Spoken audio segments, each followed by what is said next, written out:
Hey friends, welcome back to Homestead on a Prayer. I know it's been a little while since I've uploaded a video. We've kind of, had a lot going on in life and not as much going on in the garden there's a lot going on, but not really as much that's new that I needed to update you on. But, as time has passed, the garden has changed. It's actually pretty cold this morning and my garden is definitely in transition. It feels too early for it to really be switching to the fall garden, but, nonetheless, that is what's happening. So today's not going to be a full garden tour, but I did want to take you through the garden and just show you some things that are changing and some things that I'm looking forward to. First of all, before we head into the actual garden, I'm sure you'll remember back over there, the wild pumpkin plant that I have has become even wilder. It's now climbed the outside garden fence and it's here trailing along the ground. And I did have somewhere in here, there was a flower. I'm guessing it didn't get pollinated because I can't find it now. Oh no, here it is. I'm not sure if that's pollinated or not, still on the small side, but we're going to keep an eye on that. So additionally, the pumpkin has also climbed over this fence and is, as I said, taking over. So we're going to head inside the garden. You can see my arched trellises are covered with plants and lovely. Of course, we are starting to get some pretty significant powdery mildew in the garden. Powdery mildew is pretty normal this time of year anyway, but especially when we've had a summer that has been as rainy as this one, it's pretty normal. So one thing I do want to point out is the difference between the powdery mildew and this natural silvery variation.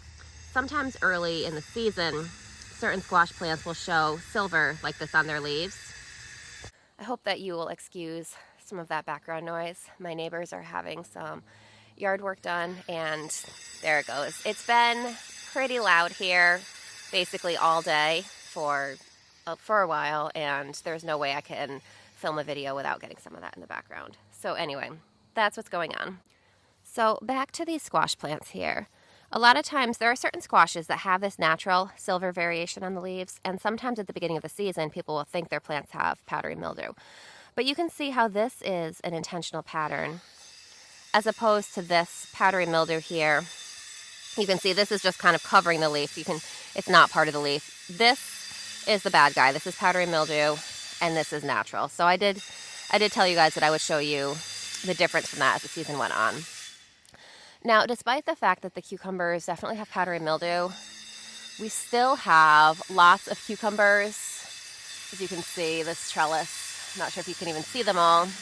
Despite the fact that my cucumbers got off to a late start, we've actually had a decent cucumber year. So I've been pleased with the harvest we've gotten. We've got lots of quarts of refrigerator pickles in our fridge that will last for several months in the fridge. They'll have several months before they go bad. I don't know that they'll actually last several months without being eaten.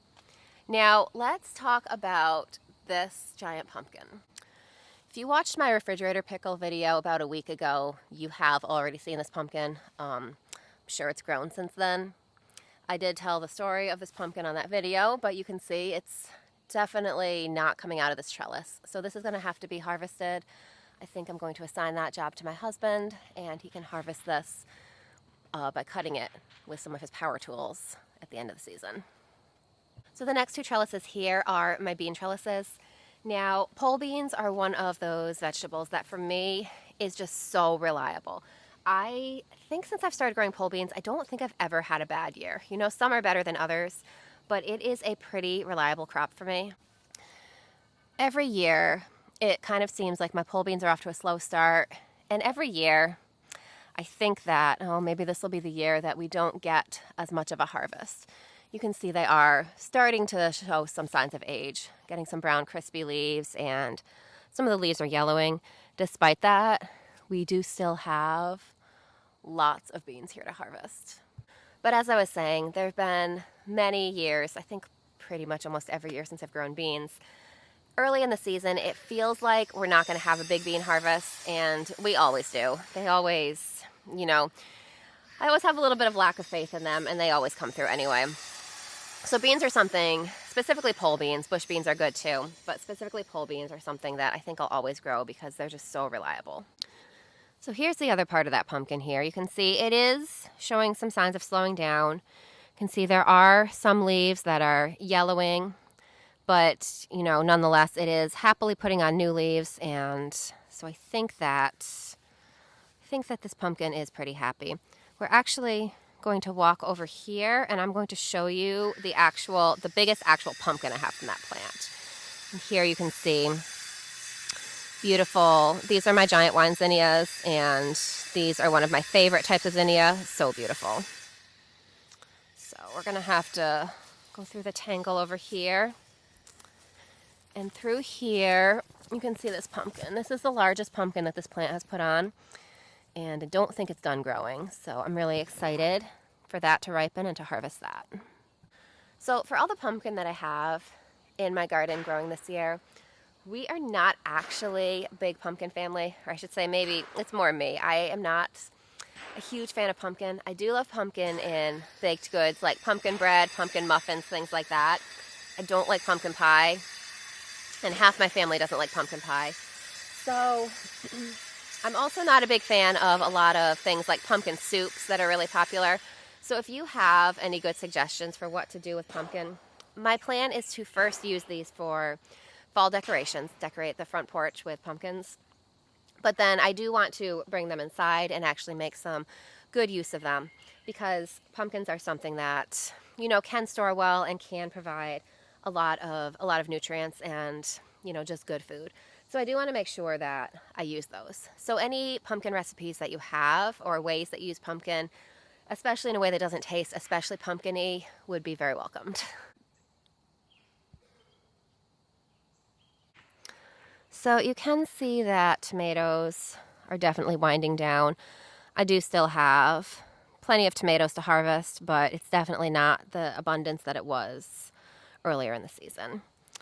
So as I mentioned, we're definitely in the process of transitioning parts of the garden over to the fall garden.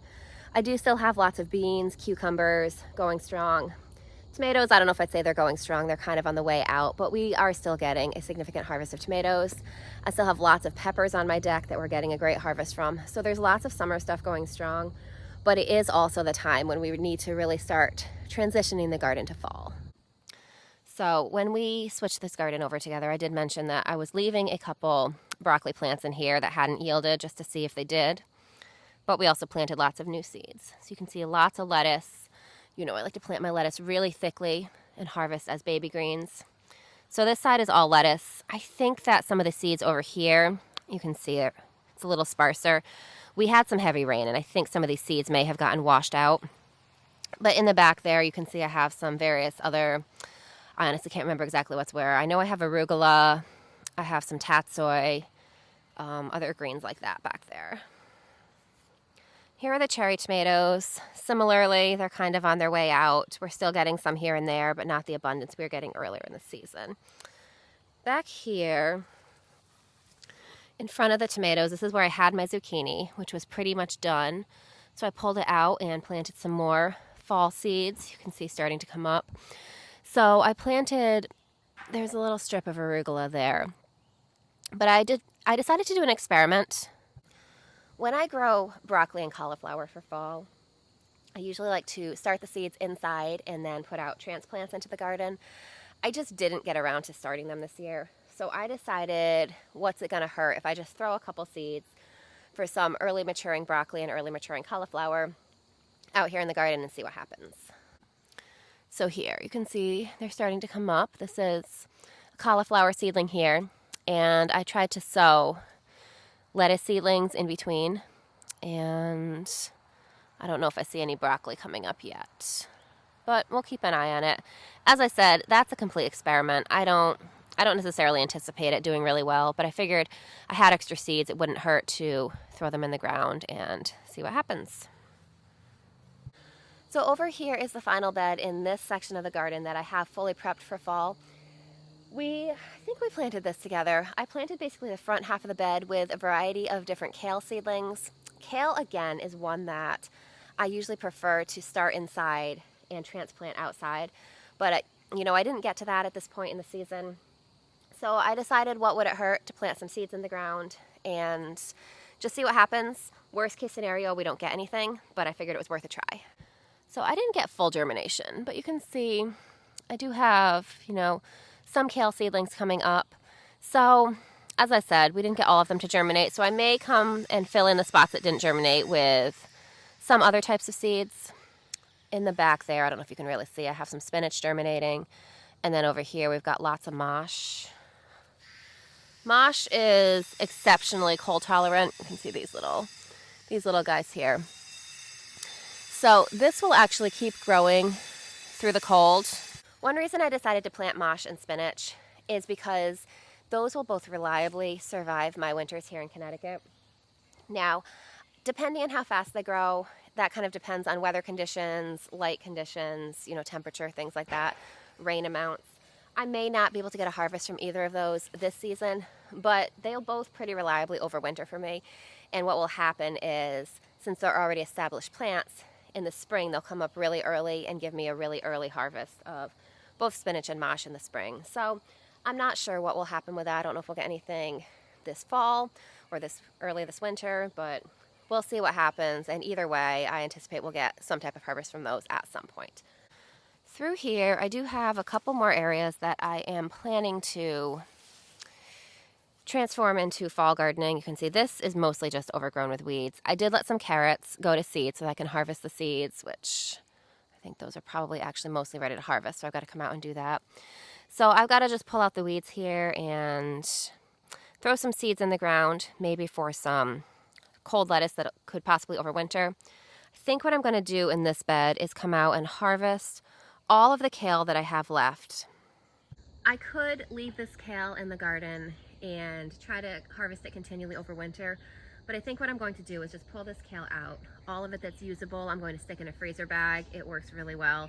I don't do any kind of prep work. I just basically just remove the leaf part from the tough center stem and just tear it into little pieces and stick it right in a freezer bag, and then I can just crumble it right into soups or whatever I want to use it in over the winter. So I think that's what I'm going to do there, and then I'll probably re-sow this bed with, it'll have to be something really quick maturing at this point. It's the middle, edging into the late end of August. So it's gonna have to be something quick, possibly some more lettuce or something like that, or I may try overwintering some kale. I'm not really sure what's going to go in this bed here, but I am going to try to replant it for winter. So here's the side yard garden, which is simultaneously really beautiful and really declining. So you can see there's some of both here. Now, powdery mildew is more intense over here than it has been anywhere else. This is my sugar pie pumpkin, and you can see that has been really affected by powdery mildew. Over here, see, I do have a pumpkin almost ripe there. I'm going to wait basically until its stem is completely dried out. I don't really have experience growing pumpkins, but what I have heard to do to harvest them is wait until the stem is completely dried out, because then you can tell it's no longer taking in nutrients from the plant. So at that point, it's not dependent on the plant, and that's when I plan to harvest it. So if that's not accurate, please let me know. So here you can see my orange Corno de Toro pepper. These are finally starting to ripen. Most of my pepper plants are in pots on my deck, but I do have this one over here. I wanted to isolate it to make sure that the seeds are pure, not cross-pollinated, so that I can save these seeds. So I'm really excited for this to ripen and to give it a try. So I'm really happy with how the arch trellises in this part of the garden have done compared to last year. It's not perfect, but I am happy that I have had some plants cover the trellises. So you can see here I have some honey nut squashes. This is something that's new to me. I did try growing them last year, but I wasn't successful. And I love how they look growing here, just like little bells hanging from the trellis. And there's a few more. There's one over there, and then a couple more up there. So this, again, is something I don't have any experience with. I would love to hear recommendations from any of you who have grown them before. And then heading back to this trellis, you can see lots of powdery mildew here too. This is my mini pumpkin trellis. You can see I've got a couple little orange pumpkins there, a couple more here, and I have a couple more female flowers down here that I'm hoping get pollinated and we get some nice pumpkins. Again, you can see powdery mildew spots here. If you notice the difference, this is definitely not an intentional pattern like the other pumpkin in the front yard was. So mostly I just want these for decoration, but I thought these might make nice treats for my chickens basically after they're done being used for decoration. Here we planted this bed together. You can see the lettuce is coming in really nicely. I've got a handful of bush beans here. I was hoping, since we have so many beans already, I planted these beans hoping to get some beans to use for preservation, basically just blanch and freeze them, which I'm not sure. That's probably what I'll end up doing.